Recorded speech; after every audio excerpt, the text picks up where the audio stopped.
ইনশাআল্লাহ। আসসালামু আলাইকুম রাহমাতুল্লাহি ওয়া বারাকাতুহু। ইরানের সর্বোচ্চ নেতা আয়াতুল্লাহ খামেনির হত্যার পর প্রায় এক সপ্তাহ পেরোতে চলল, তবুও কেন হচ্ছে না তার জানাজা?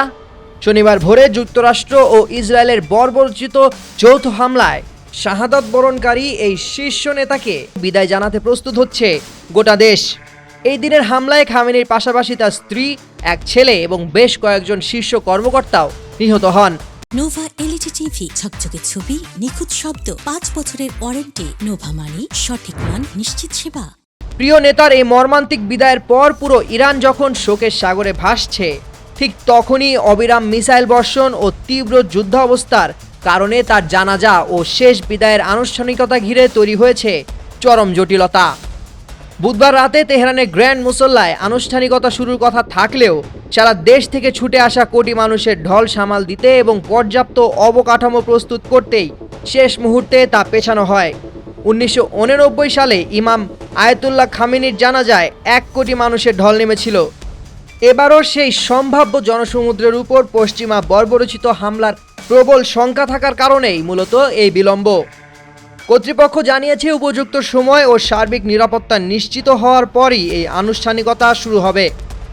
পরিকল্পনা অনুযায়ী তেহরানের 3 দিনের এই অশ্রুসিক্ত বিদায় পর্ব শেষে 86 বছর বয়সী এই সর্বোচ্চ নেতাকে তার জন্মস্থান ইরানের দ্বিতীয় বৃহত্তম পবিত্র শহর মাশহাদে সমাহিত করা হবে। 1980-র দশকে পশ্চিমা মদতপুষ্টদের একাধিক হত্যা চেষ্টা থেকে প্রাণে বেঁচে যাওয়া খামেনি দীর্ঘ 37 বছর ধরে ইরানের ইসলামী বিপ্লবকে এক হাতে আগলে রেখেছিলেন। ইতিমধ্যেই দেশ জুড়ে 40 দিনের রাষ্ট্রীয় শোক চলছে। এর মাঝেই চলছে খামেনির উত্তরসূরি নির্বাচনের রুদ্ধশ্বাস প্রক্রিয়া।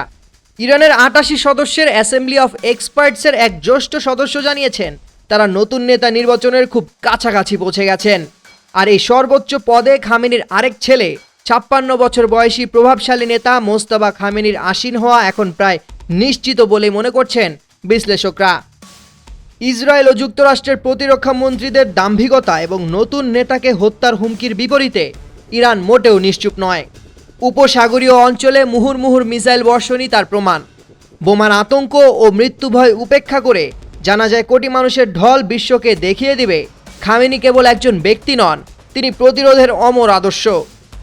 শোককে মিসাইলে রূপান্তর করে ইরান আজ বুঝিয়ে দিচ্ছে নেতার মৃত্যুতে তাদের প্রতিরোধ শেষ হয়নি, বরং তা আরও ভয়ঙ্কর রূপে নতুন করে শুরু হচ্ছে।